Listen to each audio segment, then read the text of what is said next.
The way you think is quietly shaping your entire life. And here's the part no one tells you. You can say everything right, do everything right, and still be ignored. You've probably felt that before. You explain something clearly, and people talk over you. You try to make a point, and somehow lose the room. You put in effort, but it doesn't translate into respect. Not in an obvious way, not in a way you can point to and say, that's the problem. Just a subtle feeling that something is off, that no matter how much you do, it never quite lands the way you expect. There was a time I lived in that exact space. I thought the solution was simple. Be better, do more, improve my communication. So I did. I spoke more clearly. I tried to be more confident. I paid attention to how I presented myself. But the result didn't change in the way I thought it would. If anything, it made me feel more frustrated. Because now I was doing everything right and still not getting the outcome I expected.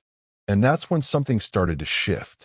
Not all at once, not in some dramatic moment, but slowly, through patterns I began to notice.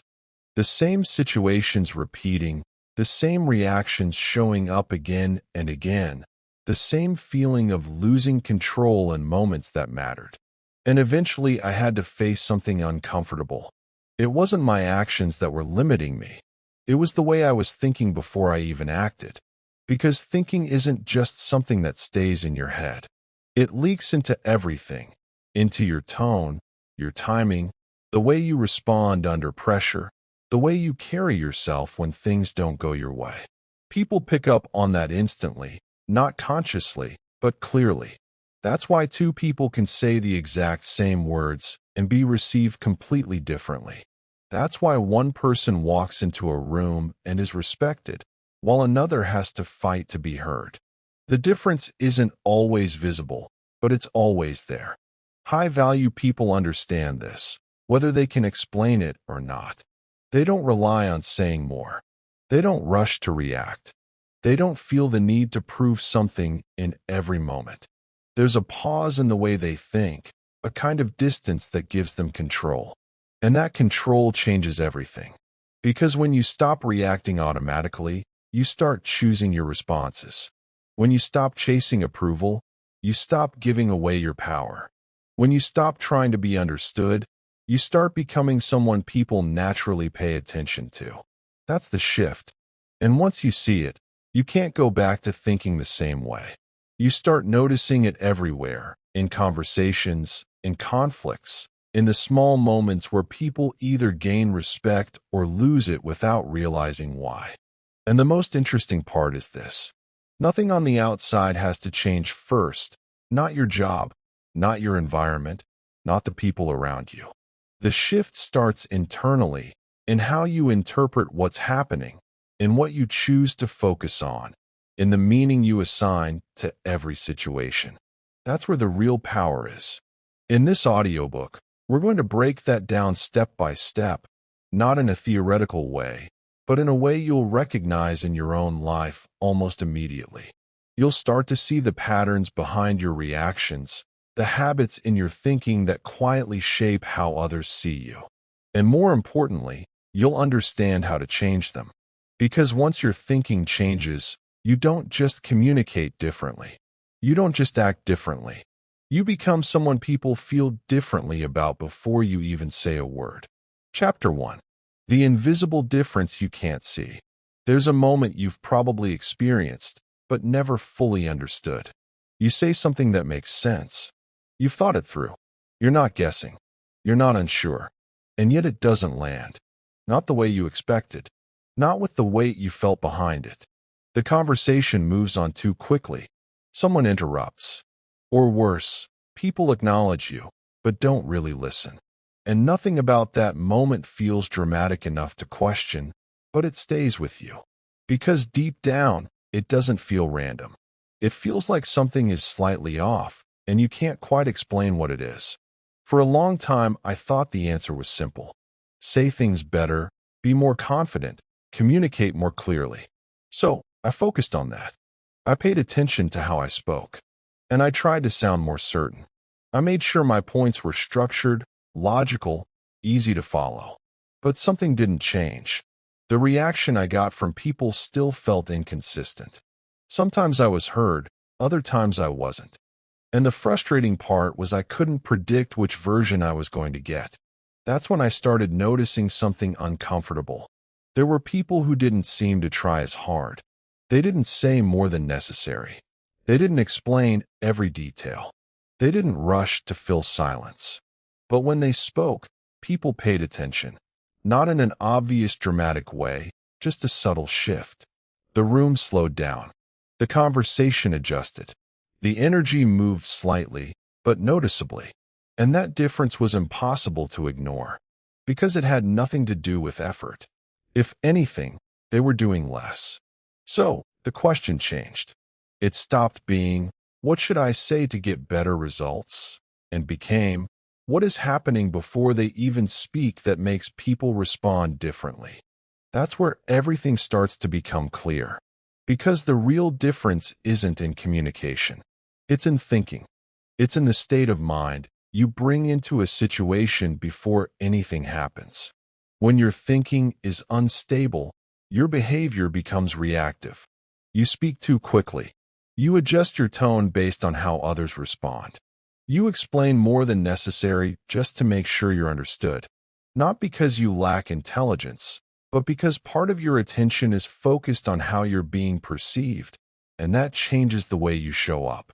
It creates small signals, the signals that say, I need this to go well.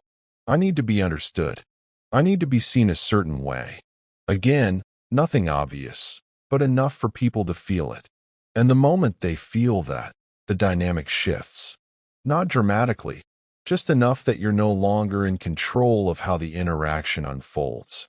I realized this in a moment that stayed with me longer than I expected. It wasn't anything major, just a normal group conversation. Different opinions, different perspectives, nothing unusual. But I noticed something about myself. Every time there was a pause, I felt the need to fill it. Every time someone challenged a point, I responded immediately. Not because I had to, but because I didn't want to lose my position in the conversation. And in doing that, I was actually giving it away. Because while I was reacting, someone else wasn't. They were still, not disengaged, not passive, just not pulled into every moment. They listened longer than expected. They didn't rush to respond. They allowed silence to exist without trying to control it. And when they finally spoke, it carried weight. Not because it was louder, not because it was more complex, but because it came from a place that wasn't reactive. That moment changed how I saw everything, because it made something clear in a way I couldn't ignore anymore. Presence is not built in the moment you speak. It's built in the way you think before you speak. That's the invisible difference. And once you see it, you start to notice it everywhere. You start to see how often people react instead of respond, and how quickly conversations turn into subtle competitions for attention, how easily control is lost, not through big mistakes, but through small automatic reactions. And on the other side, you start to recognize a completely different pattern, a slower way of thinking, a more deliberate way of engaging, a kind of mental distance that allows someone to stay steady even when the situation isn't. That's what creates real control. Not controlling others, but controlling yourself in a way that changes how others respond to you. And that shift doesn't require you to say more. It doesn't require you to dominate conversations. It doesn't require you to prove anything. It starts in something much simpler, your ability to not react immediately. Because in that space between what happens and how you respond, there's a decision. And that decision defines everything that comes after. Now, here's where things start to get uncomfortable. Because once you recognize this difference, you also start to see how often your own thinking pulls you into reactions you don't even choose. Moments where you speak too quickly. Moments where you explain too much. Moments where you adjust yourself without realizing why. And those patterns don't come from nowhere. They come from a specific way of thinking. A way of thinking that feels normal, but quietly keeps you in a lower position. And in the next chapter, we're going to break that down. Because once you see those patterns clearly, you'll understand exactly why things haven't been working the way you expected. And more importantly, how to change it. Chapter 2. Chapter 2. The thinking pattern that keeps you small. There's a pattern in your thinking that doesn't feel like a problem. It feels normal. It feels like you're being careful, aware, even smart. But in reality, it's quietly keeping you in a smaller position than you need to be. And the reason it's so hard to notice is because it doesn't show up as something obvious. It shows up as reactions. Fast ones. Automatic ones. The kind that happen before you even realize you've made a choice. You see it in small moments. Someone says something unexpected. You respond immediately. Someone challenges your point. You explain more than you need to. Someone seems uninterested. You adjust your tone, your energy, your approach just to pull them back in. Nothing about that feels wrong. In fact, it feels like you're doing the right thing. Trying to handle the situation. Trying to keep control. But what's actually happening is something very different. You're not controlling the moment. The moment is controlling you. Because every reaction you make is being triggered by something external. A comment, a look, a shift in tone. And the faster you react, the less control you actually have. This is the core of low-value thinking. Not a lack of intelligence, not a lack of ability, but a lack of space between what happens and how you respond to it. That space is everything. Without it, your thinking becomes tied to whatever is happening around you. And when that happens, you stop choosing your behavior. You start defaulting to it. I remember noticing this in a way that was almost uncomfortable to admit. It wasn't in a big situation. It was something small.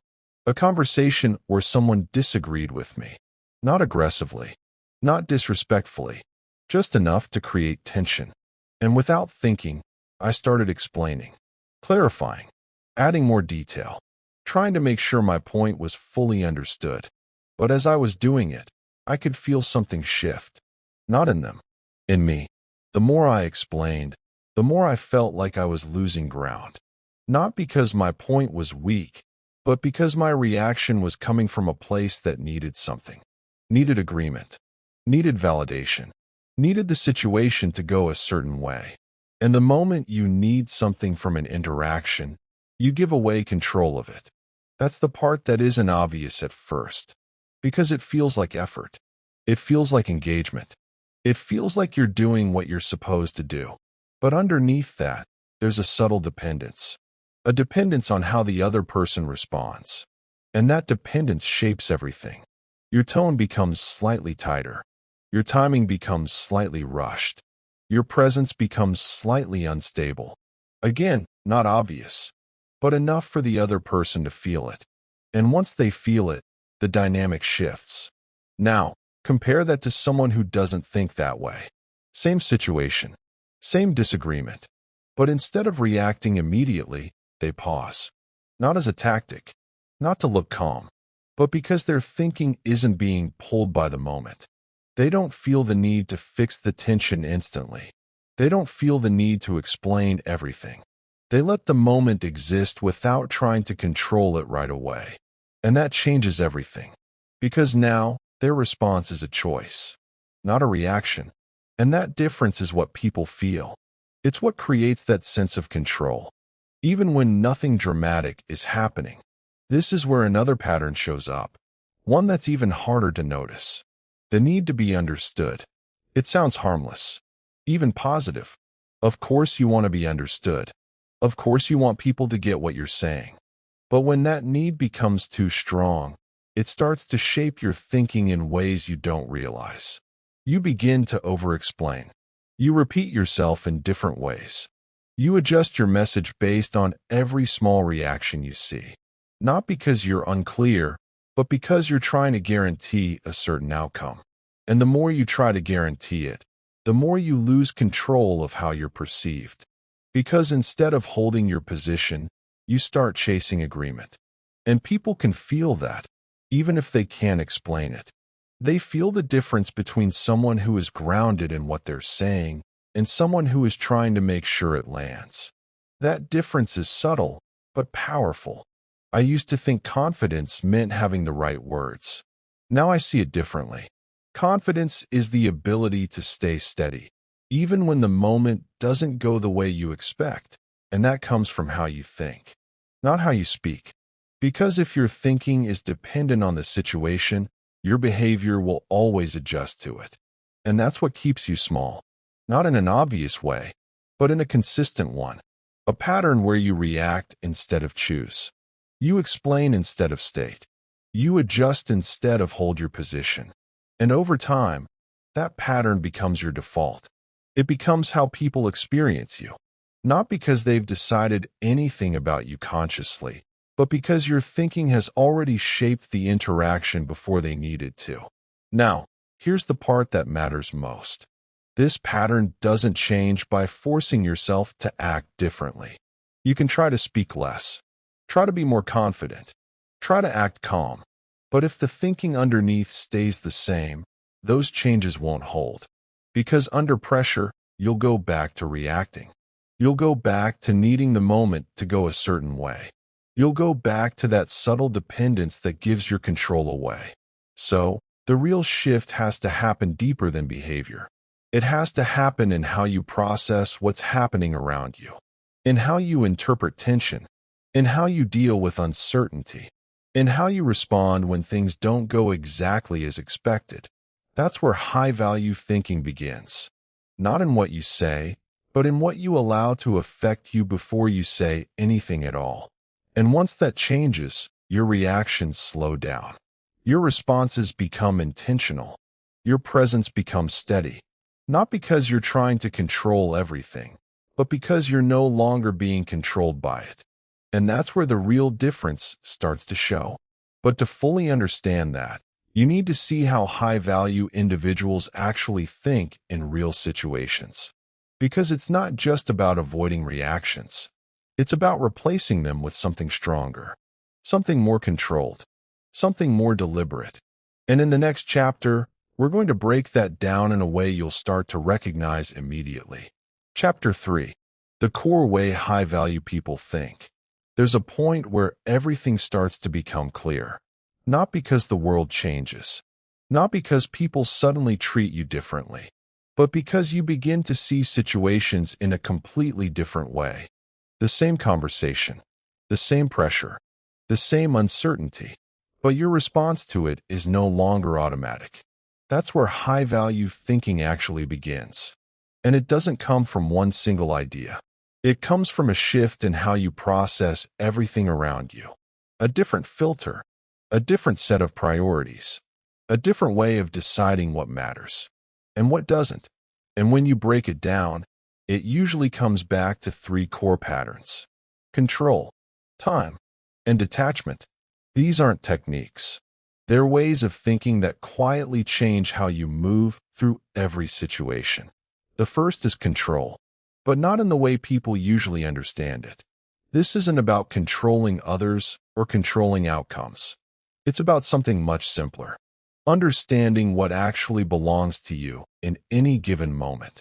Because in most situations, there are 2 layers. What's happening and how you respond to it. Everything else is noise. Someone interrupts you. That's what's happening. How you respond, that's yours. Someone disagrees with you. That's what's happening. Whether you react, pause, or stay grounded, that's yours. But when your thinking isn't clear, those 2 layers get mixed together. You start trying to control the situation itself, trying to manage how others behave, trying to shape the outcome directly. And in doing that, you lose control of the only thing that was ever yours to begin with: your response. High-value thinking separates those 2 things instantly, not as a conscious effort every time, but as a default way of processing. What part of this is actually mine? That question changes everything. Because the moment you stop trying to control what isn't yours, you free up all your attention for what is. Your tone, your timing, your presence. And that creates a kind of stability that people can feel even if they don't understand it. The second pattern is time. This one is even more subtle because most reactions are driven by short-term thinking. What feels right in the moment? What resolves tension quickly? What protects your position immediately? That's why reactions happen so fast. They're trying to solve the situation now. But high-value thinking operates differently. It stretches time. Instead of asking, "How do I handle this moment?" it asks, "What does this moment actually mean in the long run?" And that changes your response completely. Someone challenges you. Short-term thinking says, "Respond now. Defend your position." Long-term thinking says, "This moment doesn't define anything. I don't need to react instantly." Someone ignores your point. Short-term thinking says, "Say more. Get their attention." Long-term thinking says, "If it matters, it will land. If it doesn't, forcing it won't help." That shift creates space. And in that space, your reactions slow down.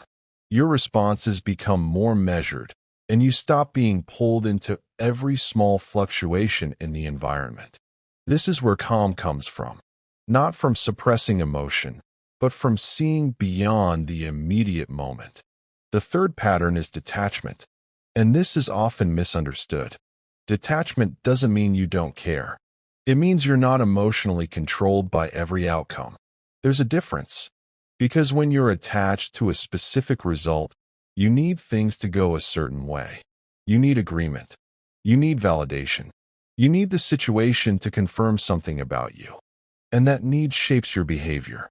It makes you push harder, explain more, react faster. But when you're detached, you can engage fully without needing the outcome to define you. You can express your point clearly without needing everyone to agree. You can stay present in the interaction without being pulled by every reaction. And that creates a kind of quiet confidence. Not the kind that tries to prove itself, but the kind that doesn't need to. I remember the first time I consciously noticed this shift in myself. It wasn't dramatic. It wasn't a big moment. It was a conversation where I would normally feel the need to explain more, to clarify, to make sure everything was fully understood. But this time I didn't. Not because I was holding back, but because I didn't feel the need to. I said what I needed to say, and then I let it sit. No extra explanation. No adjustment. No attempt to control how it was received. And something changed. Not in what I said, but in how it felt. There was no pressure behind it. No urgency. Just clarity. And for the first time, I could feel the difference between reacting and choosing. That's what these three patterns create together. Control gives you stability. Time gives you perspective. Detachment gives you freedom. And when those three combine, your thinking stops being reactive. It becomes deliberate. And that changes how people experience you. Not because you're trying to be different, but because you are different at a fundamental level. Now here's where it all connects. Because once you start thinking this way, you begin to notice something else. A pattern in how people respond to you. They interrupt less. They listen more. They take what you say more seriously. Not because you demanded it, but because your thinking changed the dynamic before anything was said. And that's the part that's easy to miss. Because it doesn't feel like effort. It feels like less effort. Less reacting. Less adjusting. Less trying to control everything. But more clarity. More stability. More presence. And over time, that becomes your default. Not something you think about, but something you naturally do. And once that happens, you don't just handle situations differently. You move through them differently. But there's still one piece missing. Because even with this understanding, there are moments where pressure builds, where emotions rise, where the instinct to react comes back. And what you do in those moments is what defines everything. In the next chapter, we're going to look at that exact point. The moment where most people lose control, and why the ones who don't end up with an advantage you can't fake. Chapter 4. The dangerous power of not reacting. There's a moment in almost every situation where everything could go in two completely different directions. And most of the time, that moment is small. So small that you don't even notice it happening. Someone says something slightly disrespectful. A comment lands in a way you didn't expect. A situation shifts just enough to create tension. And right there, your instinct kicks in. You feel it before you think. The urge to respond, to correct, to explain, to regain control of the moment. It happens fast, so fast that it feels natural. But that moment, that exact point where you feel the need to react, is where most people give away their power. Not in an obvious way, not in a way that looks like a mistake, but in a way that subtly shifts the entire dynamic. Because the moment you react automatically, you're no longer choosing your response. You're being driven by the situation. And people can feel that, even if they can't explain it. I used to think reacting quickly meant I was engaged, present, sharp, and on top of things. If something happened, I responded immediately. If someone challenged me, I had an answer ready. If there was tension, I tried to resolve it. It felt like control. But over time, I started to notice something different. The faster I reacted, the less control I actually had. Because every reaction was tied to something external. Something someone said. Something someone did. Something that shifted outside of me. And without realizing it, I was letting those things decide how I showed up. That's when I began to notice people who operated differently. And they weren't slower in a passive way. They weren't disconnected. They were just not reactive. When something happened, they didn't immediately respond. They let it sit. Not awkwardly. Not artificially. Just naturally. And that pause changed everything. Because in that space, they weren't being controlled by the moment. They were deciding how to engage with it. That's the difference. Not reacting doesn't mean doing nothing. It means not letting the first impulse decide your behavior. It means creating a gap. A space where you can see what's actually happening before you respond to it. And that space is where control lives. I remember a situation that made this clear in a way I couldn't ignore. It was a conversation that started normally. Nothing unusual. But at some point, the tone shifted. And a comment came in that felt slightly dismissive. Not aggressive, but just enough to create pressure. And I felt it immediately. That familiar urge to respond. To correct it. To push back. To make sure my position was clear. And for a second, I almost did. But something stopped me. Not a strategy. Not a technique. Just awareness. Instead of acting on it, I let it pass. I didn't respond right away. I stayed still. And in that moment, something interesting happened. The tension didn't increase. It didn't explode. It didn't turn into conflict. It shifted. The other person adjusted. The energy changed. Then suddenly, the situation didn't require the response I thought it did. That was the moment everything clicked. Because I realized the reaction I felt wasn't always necessary. It was automatic. And if I had followed it, I would have created a dynamic that didn't need to exist. That's the hidden cost of reacting. It doesn't just reflect the situation. It shapes it. Every reaction you make changes the direction of the interaction. Sometimes in small ways. Sometimes in ways you don't even notice until later. But it always has an effect. And when those reactions are automatic, you're shaping situations without actually choosing how. That's why not reacting is so powerful. Because it interrupts that pattern.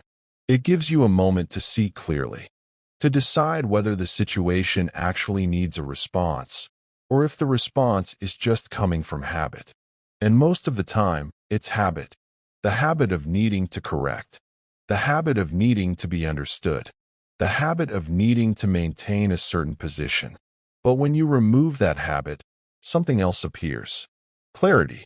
You start to see which moments matter and which ones don't. Which comments deserve attention and which ones don't need anything at all. And that changes how people experience you. Because when you don't react to everything, your responses carry more weight. They become intentional, measured, controlled, instead of constant. And people feel that difference. They start paying more attention to what you say because you don't say something every time. They start respecting your presence because it doesn't shift with every small change in the environment. That's where real power comes from. Not from dominating every interaction, but from choosing when and how you engage. Now here's the part that most people misunderstand. They think this means becoming silent, holding back, not expressing anything. But that's not what this is. This is about control. There's a difference between silence that comes from fear and silence that comes from choice. One feels weak, the other feels grounded. And people can tell the difference immediately. Because controlled silence doesn't feel like hesitation. It feels like presence. It feels like someone who is not rushed, not pulled, not affected by every small shift. And that creates something rare. A sense that this person cannot be easily influenced, that they're not reacting to pressure, that they're not adjusting based on every external signal. And that alone changes the dynamic, because people naturally respect what they can't easily move. But here's where it goes deeper. Because once you stop reacting automatically, you begin to notice something else. Chapter 5. The subtle signals that change how people see you. There's something people notice about you before you say a single word. Not consciously, not in a way they can explain, but they feel it. In the way you enter a space, in how you hold yourself, in how you respond or don't respond to what's happening around you. And that feeling shapes everything that comes after. Because people don't just respond to what you say, they respond to what your presence communicates. And most of that communication is happening without words. It's in the small signals, the ones you don't think about, the ones you don't plan, the ones that come directly from how you think. I didn't understand this for a long time. I thought perception was built through communication. Say the right things. Present yourself well. Make a good impression.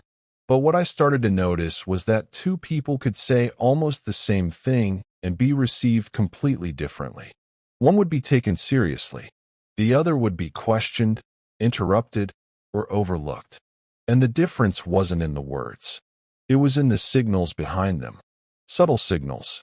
The kind that don't stand out on their own, but together create a very clear impression. You see it in timing. Someone asks a question. One person answers immediately.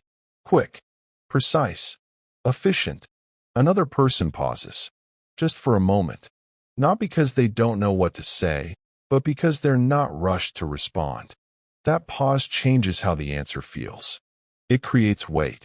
It signals control. Now look at eye contact. One person speaks while constantly adjusting based on reactions. Watching for approval. Looking for signs that what they're saying is landing. Another person speaks and stays steady. Not aggressive. Not intense. Just grounded. That difference is subtle, but it completely changes how the message is received. Then there's something even harder to notice. The absence of effort. When someone is trying to be liked, you can feel it. Not because they're doing something wrong, but because there's a slight tension in how they show up. They respond quickly. They adjust easily. They try to keep the interaction smooth. And again, none of that looks like a mistake. But it creates a signal that says, I need this interaction to go well. Now compare that to someone who doesn't carry that need.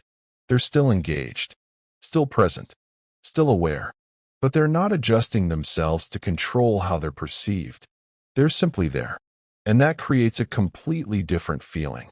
Not louder, not more dominant, just more solid. I remember noticing this in a situation that felt almost too simple to matter.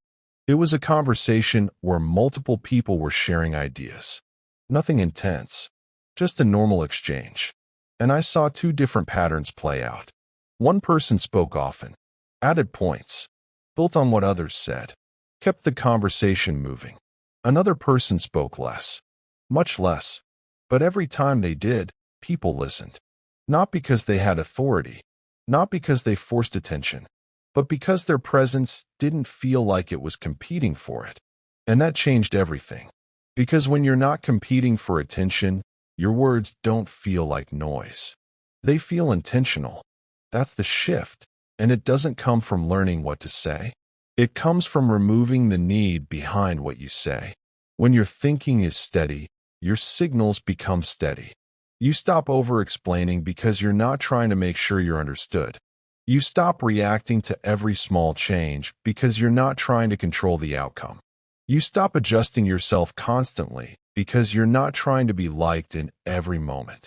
And all of that changes how people experience you without you forcing anything. That's what makes this so powerful, because these signals can't be faked. You can try to act calm. You can try to speak less. You can try to hold eye contact longer. But if the thinking underneath is still reactive, those signals won't hold. They'll break under pressure. Because real presence isn't a behavior. It's a reflection. It's a reflection of how you process what's happening around you. And people pick up on that instantly, even if they can't explain it. Now here's where it becomes even more interesting. Because once you understand this, you start to notice how often your signals are shaped by something you don't question. The need for approval. It's subtle. It doesn't always feel like insecurity. Sometimes it feels like awareness, like social intelligence, like being considerate. But underneath that, there's a pattern of adjusting yourself based on how others respond. And that pattern creates signals that lower your perceived value without you realizing it. In the next chapter, we're going to break that down. Because once you see how the need for approval shapes your thinking, you'll understand why it's so hard to stay steady and what it takes to finally break out of it. Chapter 6. The Trap of Needing Approval. There's a need that feels completely normal. So normal that you rarely question it. The need to be understood. The need to be accepted. The need for people to respond to you in a certain way. It doesn't feel like weakness. It feels like awareness. Like being socially intelligent. Like knowing how to navigate interactions. But underneath that, there's a pattern that quietly shapes how you think. And once you see it clearly, you start to realize how much control it actually is over you. It shows up in small ways. You say something and immediately look for a reaction. You share an idea and wait to see if people agree. You adjust your tone based on how others respond. None of this feels dramatic. It feels subtle, almost automatic. But that's exactly why it's so powerful. Because when your thinking is tied to how others respond, you stop being stable. Your state starts to shift based on external feedback. And once that happens, you're no longer in control of your presence. The environment is. I didn't notice this pattern at first because it didn't look like insecurity. It looked like effort. It looked like trying to communicate well, trying to connect, trying to make sure things were understood. But over time, I started to see something I couldn't ignore. The more I needed a certain reaction, the less grounded I felt. The more I adjusted myself to get that reaction, the less consistent my presence became. It wasn't obvious, but it was there. In how I spoke, in how I responded, in how quickly I shifted based on what I thought others were thinking. And once I saw it, I couldn't unsee it, because it explained something I had felt for a long time, but never fully understood. That subtle sense of losing control in certain interactions, not completely, just enough to feel like something was off. That's the effect of needing approval. It doesn't break your presence. It destabilizes it. And that's enough to change how people experience you. Because when someone feels that your state depends on their response, they naturally take a different position. Not consciously, but instinctively. They feel the imbalance. They feel that you're adjusting while they remain steady. And that alone shifts the dynamic. This is where the real cost shows up.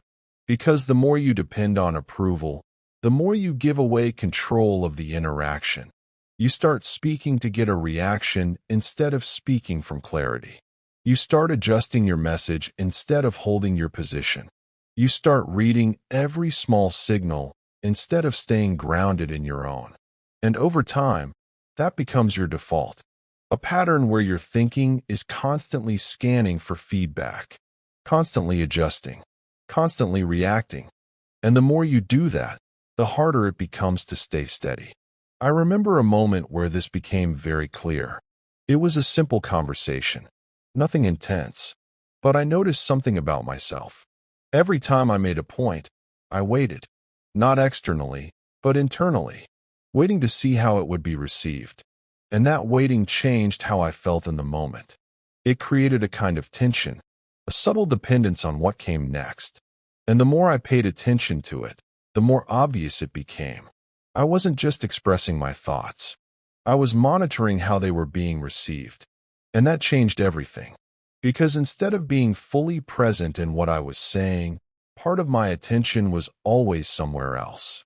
Watching, evaluating, adjusting. That's when I realized something simple, but difficult to accept.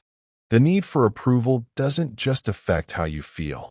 It affects how you think. And once it affects how you think, it affects everything that follows.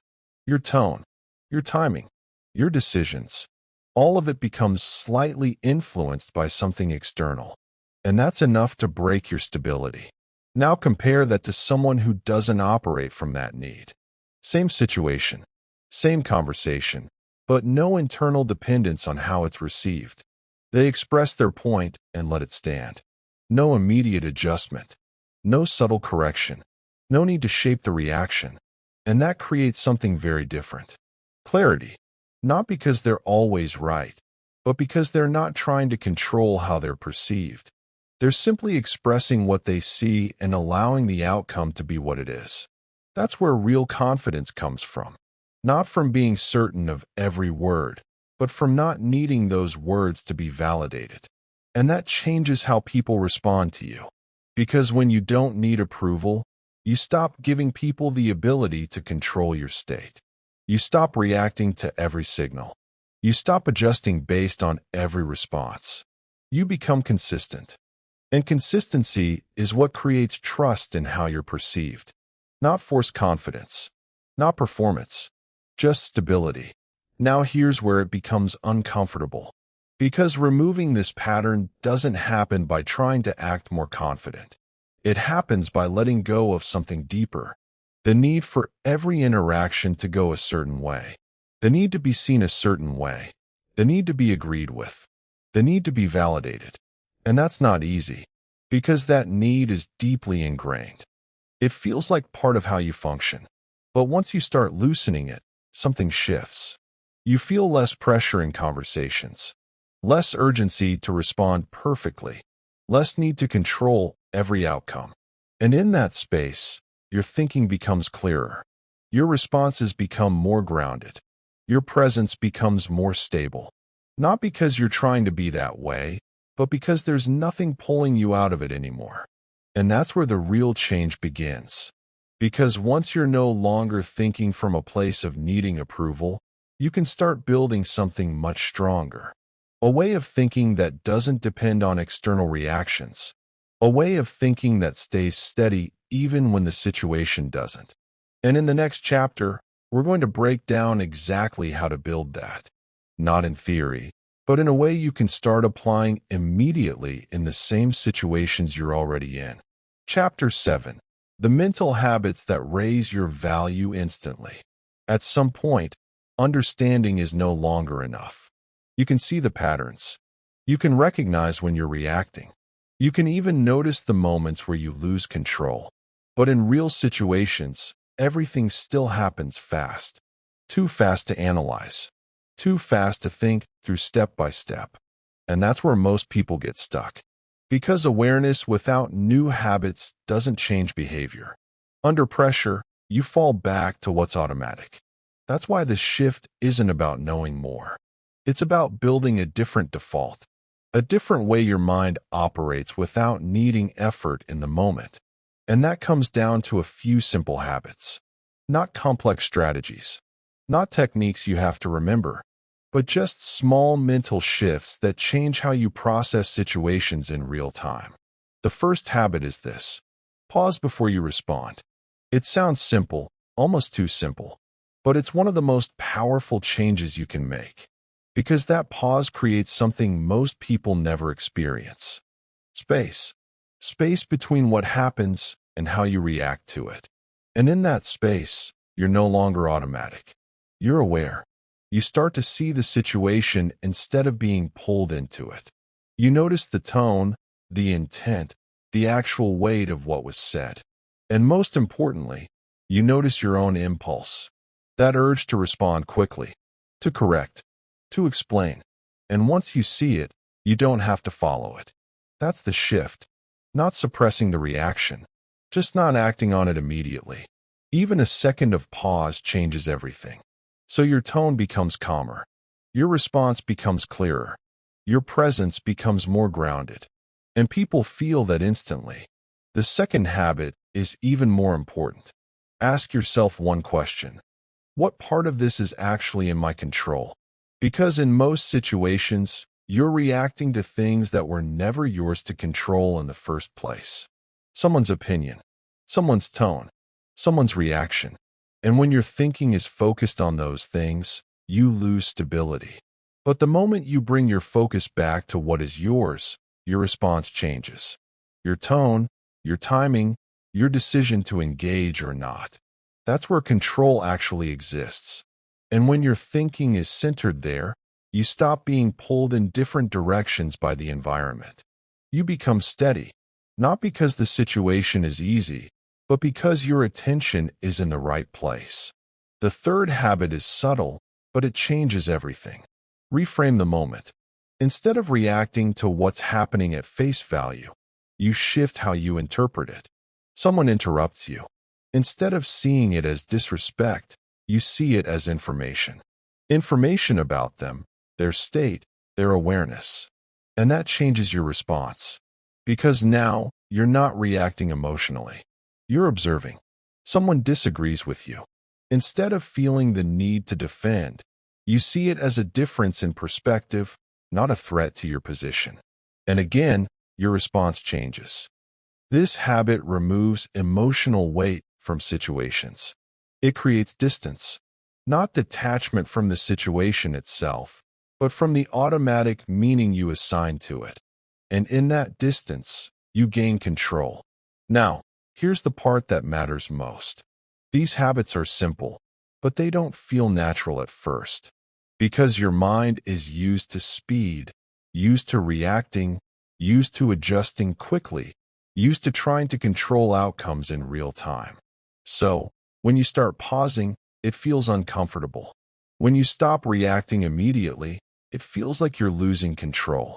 When you don't explain everything, it feels like something is missing.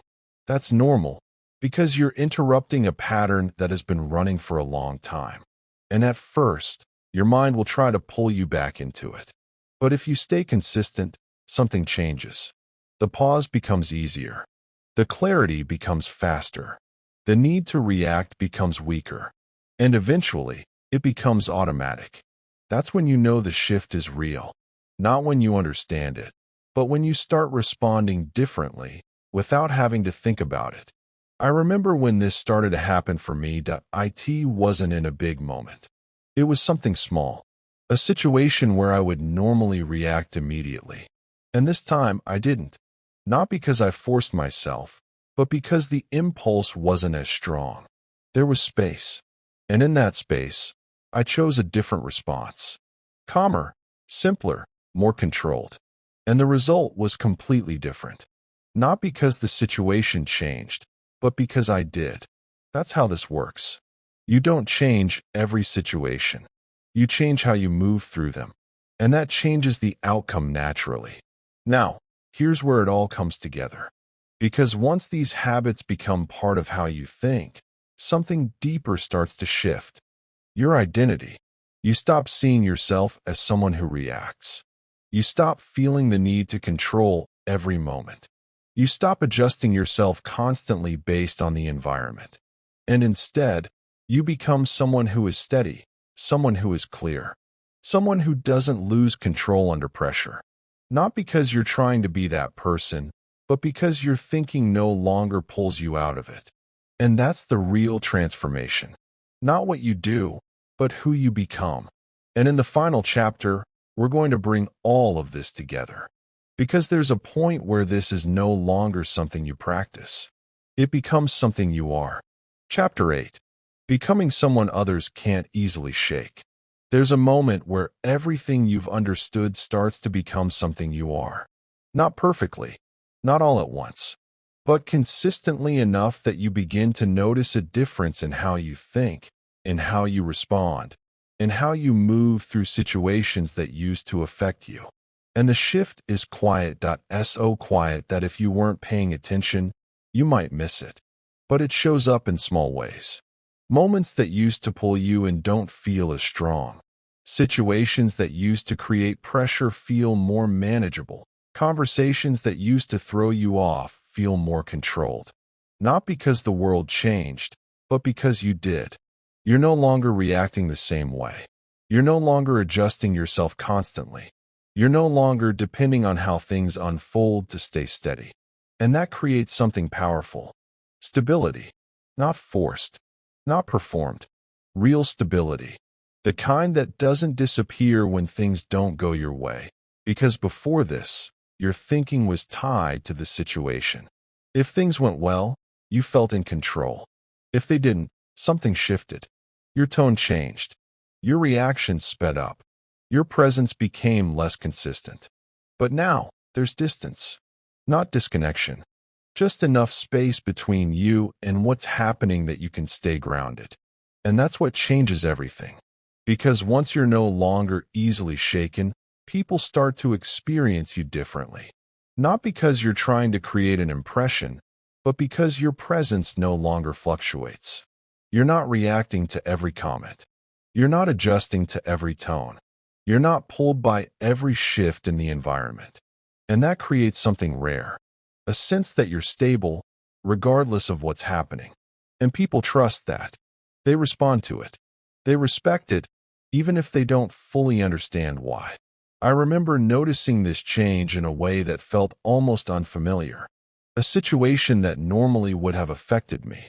Something unexpected. A shift in tone. A comment that could easily be taken the wrong way. And I felt it. That initial reaction.